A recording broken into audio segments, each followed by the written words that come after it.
Hello everybody, welcome back to my YouTube channel. Today is a very good day. I've got 30 subscribers. I never thought I'd get 5, let alone 30. I'm really pleased with that result, I really am. So I thought I'd give you an update on where we are with the build. So far we have everything in.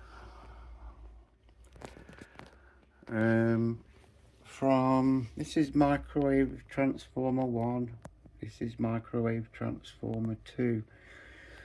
So we have the copper pipe coming up to the top of RF choke number 1. It goes down RF choke number 1 through the floor of the cabinet and across to this, and this copper pipe is bent and connected to the bottom here, so it comes up through the floor to the safety spark gap. So we have the same for MOT2. It comes up to the top here and it comes down through the floor across to here to the safety spark gap again. From either side of the spark gap, it comes, one side comes up to here, this one, and that's connected to the MMC and rotary spark gap electrode A. So there's electrode A, which is here, and electrode B is on the bottom just here, but on the back. So the MMC from the spark gap, this one goes to spark gap B. So we've got the MMC is charged via this and discharged through, from the bottom, or vice versa. I forget, sorry, I should have planned this a bit better, but I was excited and I've got 30 subscribers, so I thought, why not? So the bottom is all wired up now.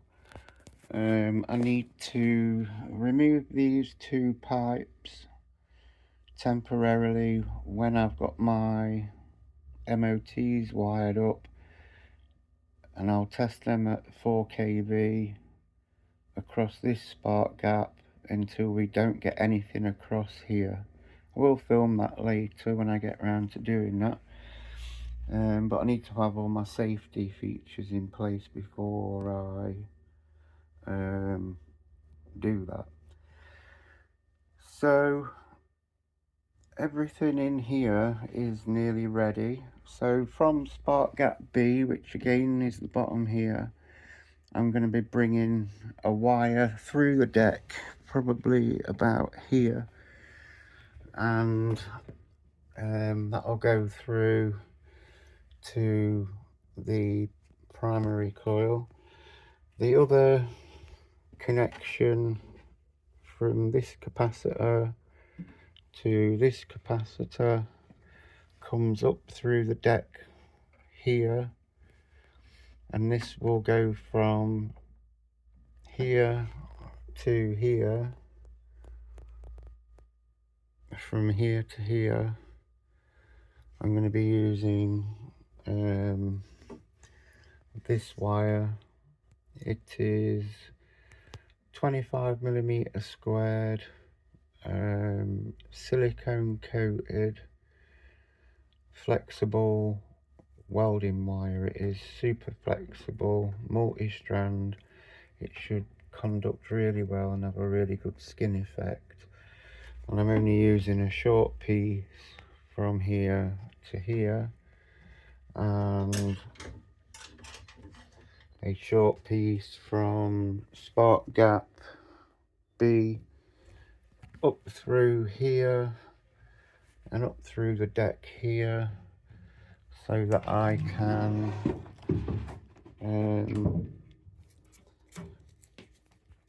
tap when I bring the wire from spark gap electrode B up through here, I'll be able to tap it on any one of these to find the circuit's frequency. I have the earth's connected up. It has a copper pipe coming down the back, and that runs under this deck, and I don't know whether you can see it. If you look through the slit in the back, you'll be able to see the copper pipe sticking out the back there. That's going to be bent up the back, and it's going to connect to the this strike rail, and it's also going to connect to the bottom base of the secondary coil here. I'm going to use M10 fixture here, and I'm going to use the same heavy welding wire that I just showed you to connect to the bottom here, and then that's going to come down and go out the back just here and join up with the earth that's on the other side of this wood, on the other side, outside, and then that will connect to my ground hole, which is outside. I say ground hole, it's not a hole anymore. My son's dug me a 4-foot hole in the garden, and we made a really good earth ground. We're quite close to the water table where we live, and the river's not very far away, so digging down you soon get to the wet layer, and that's where all my earth plate, ground plate is, outside. So this is how far I've got with this. I'm now going to be wiring the microwave transformers up, the ballast capacitor, but before I can test all this safely, I have my remote control to build. I'll take you over to my other table where I'm doing that, and I'll show you where I've got to there. Just give me 1 minute to get off this chair and move to the other chair. So here we are, sat on a different chair, a different location in the shed. This is going to be my control box. I have a main input power isolator on an emergency stop with a removable key. That way, if I need to do anything and I leave the box unattended, nobody can turn it on and electrocute me. And then we have, this is the power switch for the rotary spark gap. This is the rotary spark gap speed adjuster. It's just a 470k potentiometer. So in here we have the bottom of the switch for the power to the rotary spark gap. We have the variable resistor for the speed controller, and this is the bottom of the emergency stop button and safety switch. So I'll have, this is the power cable that's going to run from this box to the microwave transformers inside the box of the Tesla coil. This wire is 240 volts mains in, and this wire is this 2-core.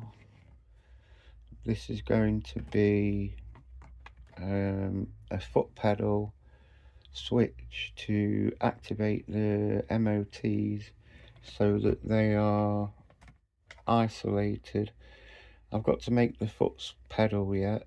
It's basically going to be a normally closed microwave oven switches. The problem with microwave oven switches is they're only rated for, this one's rated for 16 amps I believe, and it's not enough just to have one carry all the mains current. So I want to get it at least rated to 25 amps. So what I'm going to do is I'm going to wire 2 microwave switches in series. This has the effect of doubling the amperage, giving me 32 amps. So what I will do is I will wire the mains coming in, then from this switch, when you press it, the mains will come out and go into this switch when this switch is pressed, and that will go to the microwave transformers. So say we press, they've both got to be pressed at the same time so that the microwave transformer will work. So there's one safety thing incorporated. So when you press this, if one of these contacts inside welds itself shut, it will still turn off when I release the pedal, because this switch is in series with this one. So this one will still be functional and this one will turn the MOT off. Also I wanted to have a safety foot pedal because I think it'll be a lot safer if you put your foot on the pedal to operate it and then take your foot off the pedal when you're finished, and then you would turn your rotary spark gap off here and then isolate everything here. This is to the foot pedal, this is going to be mains in, this is going to be mains out to the Tesla coil. This is the circuit to run the DC motor for my rotary spark gap. You've got the variable resistor goes to these two, then you have the neutral, the live, and the motor positive and negative all in there. You see it's got a full bridge rectifier to change the 240 volts to I'm not sure what voltage this is, I've not tested it to be fair. And the motor has no stickers on it saying what voltage rating that is.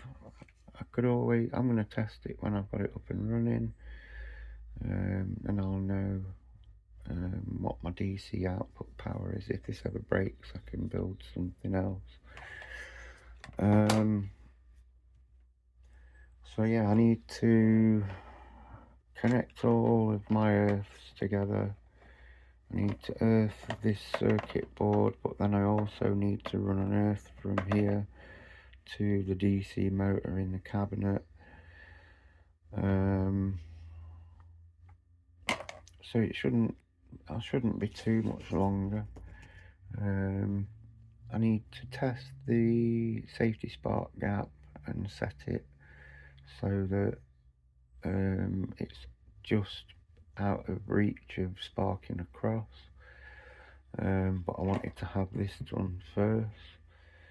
I need some different junction boxes. These are only 15 amps and I'm not keen on using a 15 amp one, so I need to get some more of these, but funds are a bit tight, so I may have to wait for those. Same again in the cabinet, I've got one of these joining all the wires together and it's a 15 amp like this one, so I need to take that out of there and I need to upgrade these to at least 25 amps. When it comes on, it'll probably pull between 25 and 30 amps, but then once everything's running, the amperage should drop down to maybe 15, 20 volts. So amps, sorry. Yeah, it's taken quite a lot of planning, this one, with it being built into an enclosure, and I need a better remote control. I need to think about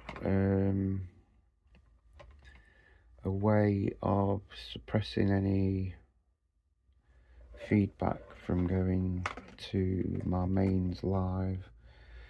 I will probably put a couple of something like these ferrite core, maybe, what you call it. You thread your live and your neutral and your earth through, and then through again. I'm not sure whether this one's big enough, but we'll see. So that's to stop anything from coming from there. I will also need one on the pedal, maybe. Yeah, I will need one on the pedal. I'm not sure whether I'll need a ground. No, I don't think I'll need a ground on the pedal. I'm just going to break the live wire. So all this will be on, but I'll break the live wire so that I have to use my double micro switch foot pedal that I've got to make. I'm going to make that today. If you'd like to see more detail or see me filming actually building stuff, because I forget to film quite a lot of the time. I come in and I'm like, oh yeah, I'm going to do that, oh yeah, I'm going to do that, and I forget to set my camera up. So if you'd like to see more involved builds and woodwork, because I've been doing quite a lot of woodwork doing this, please drop me a comment in the comment section. I'm always open to suggestions. I'm going to go now and try and figure out some better ones of these. See if I've got any knocking around in my workshop. I doubt it. Probably gonna have to spend more money. Damn, this Tesla coil's been quite expensive. It's just all the little bits and bobs, and I am short on funds, so there might be a short break between the filming of this and the filming of me testing the safety spark gap, because I need to get some more of these. I'm flat broke today, so that's not going to happen.